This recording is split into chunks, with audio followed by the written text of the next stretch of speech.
ദശകം 6-ലെ 8-ാമത്തെ ശ്ലോകം.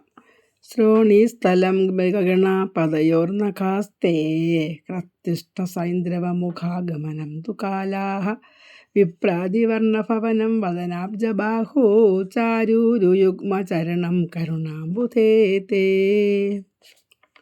ഇതിൽ അങ്ങയുടെ ശ്രോണീസ്ഥലം മൃഗഗണാഃ, അരക്കെട്ട് അരയുടെ ഭാഗം, ശ്രോണീസ്ഥലം എന്ന് പറഞ്ഞാൽ അരയുടെ ഭാഗം മൃഗസമൂഹം ആകുന്നു. പദയോ നഖാസ്തേ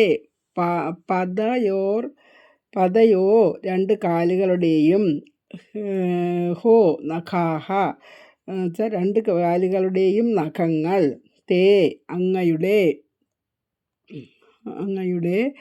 ഹസ്തുഷ്ടസൈന്ധവ മുഖാഹ എന്നുവെച്ചാൽ ഹസ്ത എന്ന് പറഞ്ഞാൽ ആന, ഹസ്തി ആന, ഉഷ്ട എന്ന് പറഞ്ഞാൽ ഒട്ടകം, സൈന്ധവ കുതിരയുടെയും മുഖഹ മുതലായവ ആകുന്നു. അങ്ങയുടെ രണ്ട് പാദങ്ങളുടെയും നഖങ്ങൾ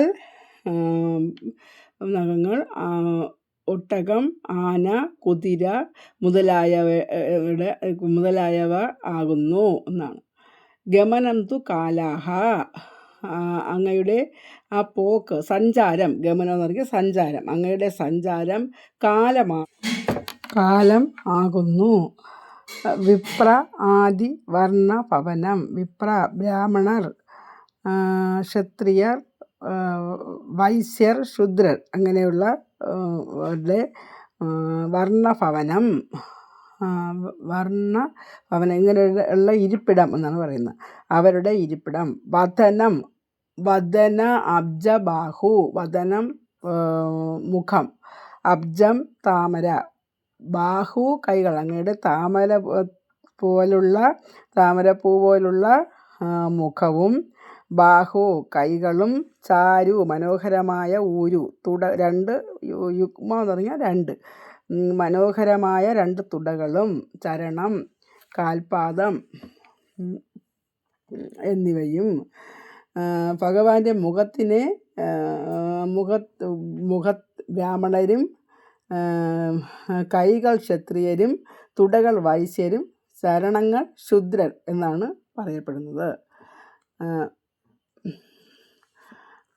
അങ്ങയുടെ ശ്രോണി എന്ന് വെച്ചാൽ മൊത്തത്തിൽ പറയുമ്പോൾ അങ്ങയുടെ ശ്രോണീസ്ഥലം അരക്കെട്ട് മൃഗഗണം ആകുന്നു.